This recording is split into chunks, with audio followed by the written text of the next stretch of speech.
A long time ago, in a small town, there lived an old toy maker named Geppetto. He sold wooden toys that he made to get by. The only thing the old toy maker regretted in his life was not having a child. One day, when he was walking in the woods, he found just the right log for his new toy. Just the log I was looking for. I will make a beautiful puppet with it. Geppetto took the log on his back and carried it to his workshop. He put the log on his table and started to carve. But suddenly something unexpected happened and he heard a voice coming from the log. Ah! Geppetto was stunned at first, but then thought that he was mistaken.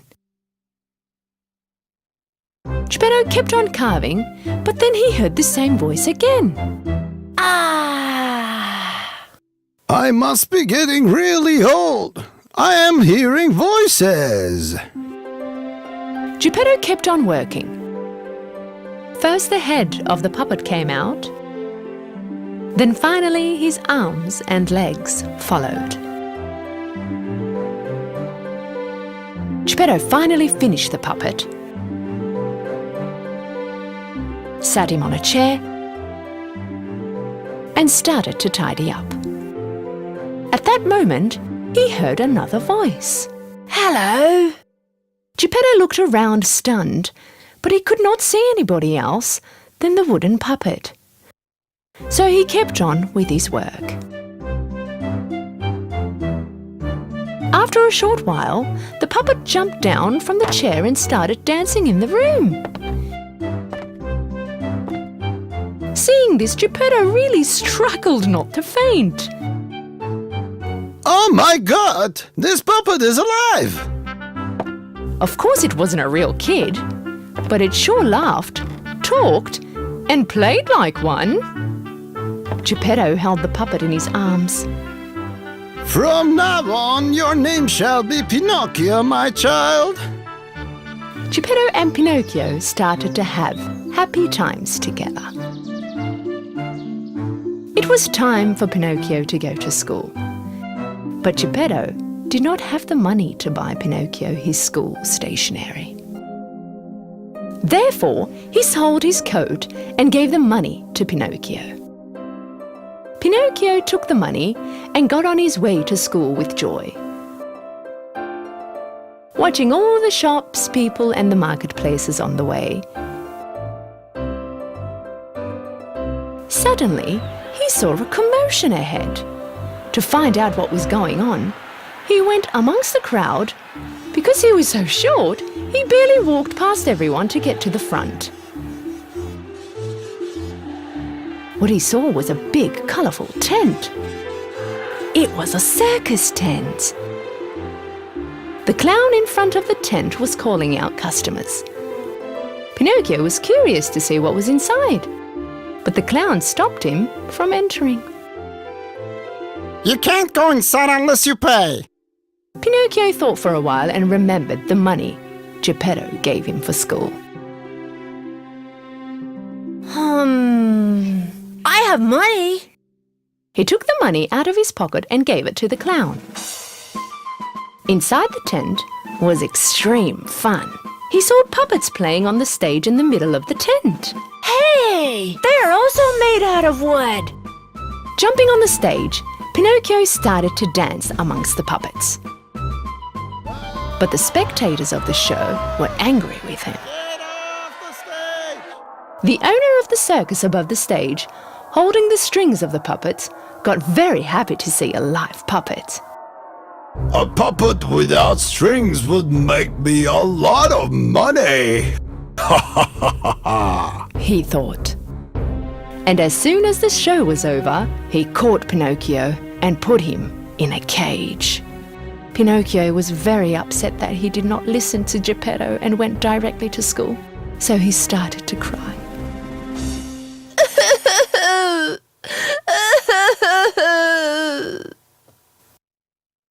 Seeing how regretful Pinocchio was, a fairy appeared right next to him. "You should have done what your father told you to do, but I see that you are aware of your mistake now. That is why I will save you, but don't you ever do the same mistake again." Pinocchio was very happy. He wiped his tears away. But I have no money. How am I going to go to school now? The fairy cast a spell, and money appeared in Pinocchio's hand. "Do not waste this money. Go straight to school." The fairy took Pinocchio out of the circus. Singing with joy, Pinocchio was on his way to school once again. La la la la la la la la la la la la la. Seeing Pinocchio joyfully singing, the shifty fox and his friends, the cat, cut Pinocchio's way. And they made a plan to take away Pinocchio's money. Where are you going so joyfully anyway? I'm going to buy some stationery and go to school. This money won't be enough for stationery. If you do as we say, you'll have much more money. What do you want me to do? You'll give us that money and we'll plant it in the magic field. And you too can have a money tree. You can go and pick the money up whenever you need. The naive Pinocchio believed everything Fox had said and gave away his money. Taking away the money, the fox and the cat quickly got away. Being left alone, the fairy appeared next to Pinocchio again. "Why aren't you still at school? Did you get the stationery with the money I gave you?"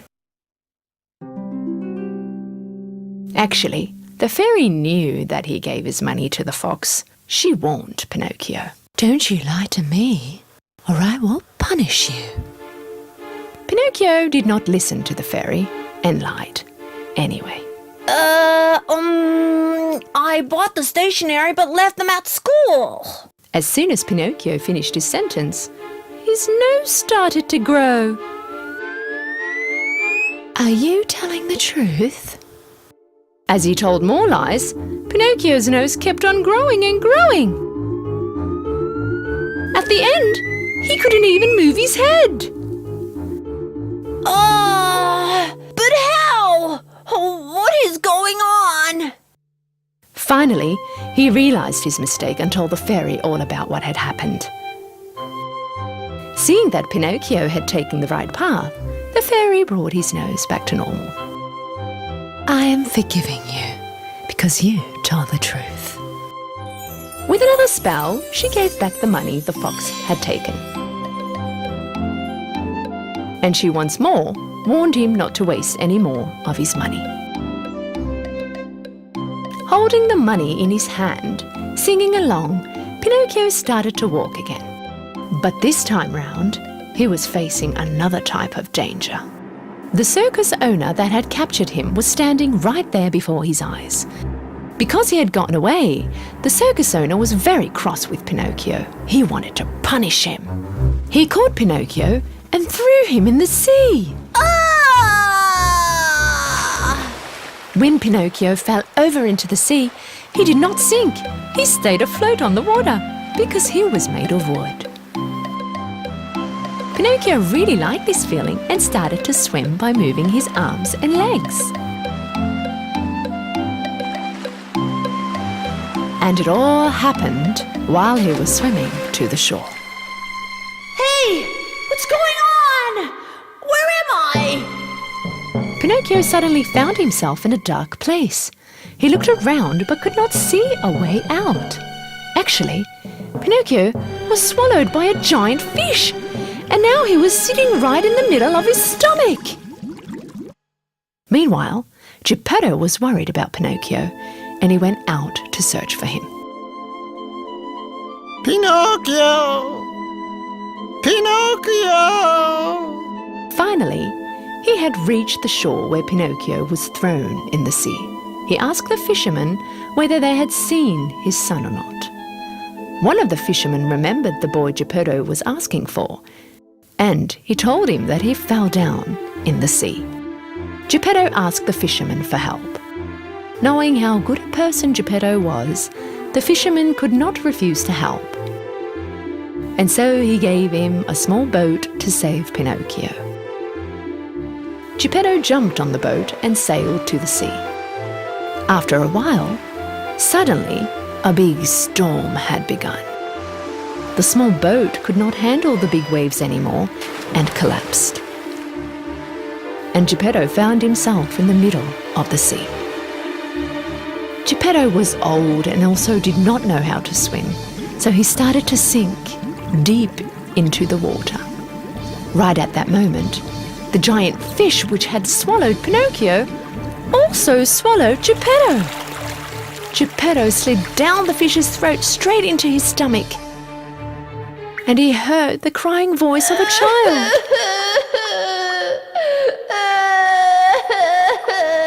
He, of course, recognized this voice right away.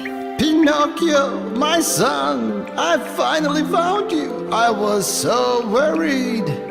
Hearing his father's voice, Pinocchio hugged Geppetto in tears.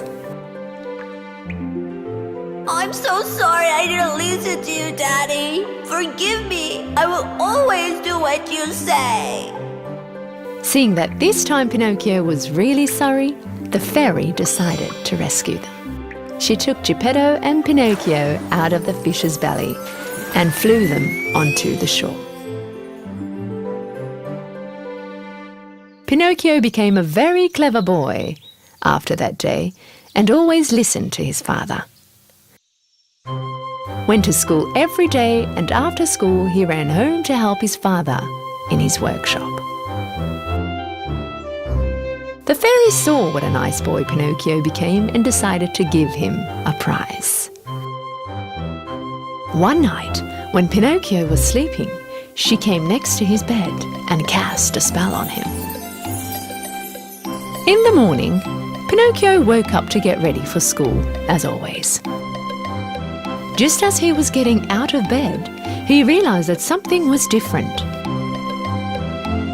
First, he looked at his hands and then to his body. He was shocked. He was not made of wood anymore.